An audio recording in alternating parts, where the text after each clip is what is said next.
کیا اسلام نے حجاب کو صرف خاتون کے اوپر قرار دیا ہے؟ کیا حیا کا تقاضا صرف یہ ہے کہ خاتون حجاب کرے؟ اور اسلام نے کیا مرد کو بے مہار چھوڑ دیا ہے؟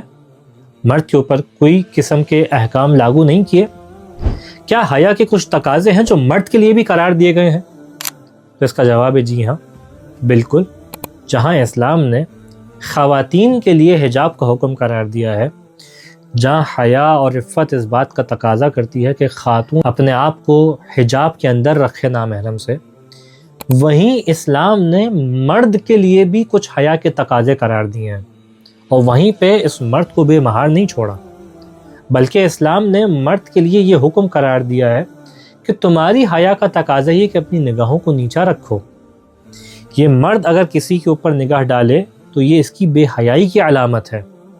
اسلام چاہتا ہے کہ انسان باوقار بنے، اسلام چاہتا ہے کہ انسان باعزت بنے، اسلام چاہتا ہے کہ انسان کے اندر حیا و عفت کا عنصر انسان کی ذات کے اندر موجود ہو۔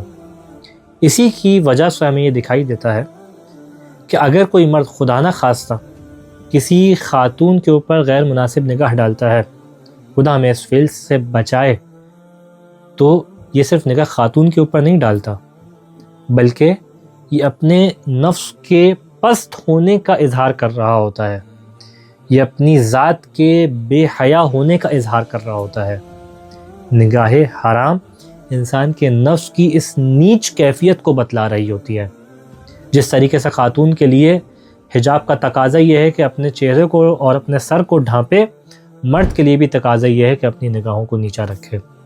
ہمیں مختلف آیات ہیں جو اس جانب اشارہ کرتی ہوئی دکھائی دیتی ہیں۔ کبھی سورہ مبارکہ نور کے اندر جہاں جن آیات کے اندر خاتون کے لیے حجاب کو بیان کیا، انہی آیات کے درمیان میں یہ بات بھی کہی کہ قُل لِّلْمُؤْمِنِينَ يَغُضُّوا مِنْ أَبْصَارِهِمْ، کہ اے حبیب مؤمنین سے کہہ دیجئے کہ اپنی نگاہوں کو نیچا رکھیں، وَيَحْفِظُوا فُرُوجَهُمْ، اور اپنی شرمگاہوں کی حفاظت کریں۔ پردے کا حکم صرف خاتون کے لیے نہیں ہے، مرد کے لیے بھی ہے۔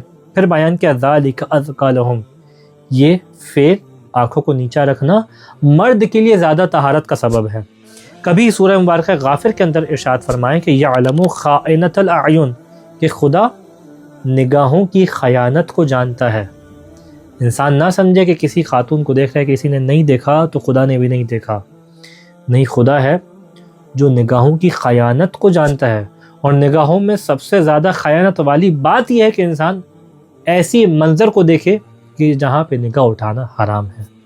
پھر بیان کیا وما تخفی الصدور، بلکہ خدا اس بات کو بھی جانتا ہے کہ جو تم اپنے سینوں میں چھپائے ہوئے ہو، یعنی بعض اوقات ہو سکتا ہے کہ انسان سامنے والے کو پتہ نہ لگنے دے، لیکن کیا خدا سے بھی انسان چھپا سکتا ہے؟ کبھی سورہ مبارکہ اسراء کے اندر ارشاد فرمایا کہ ان السمع والبصر والفؤاد کل اولئک کان عنہ مسئولا، کہ چاہے کان ہو، چاہے آنکھیں ہوں، چاہے دل ہو، یہ سب کے سب وہ ہیں جن سے سوال طلب کیا جائے گا، ان سب سے پوچھا جائے گا۔ اس کا مطلب یہ ہے کہ نگاہیں بھی اسی انداز سے خدا کی بارگاہ میں مسئول ہوں گی جس انداز سے باقی افعال ہیں۔ خدا مند متعال سے دعا ہے کہ ہمیں اس بات کی توفیق عنایت فرما کہ اپنی نگاہوں کو پاکیزہ بنا سکیں، اپنے دلوں کو پاک کر سکیں، اپنی ذات کے اندر عفت و پاکیزگی کو پیدا کر سکیں۔ وآخر الدعوانا ان الحمد للہ رب العالمین۔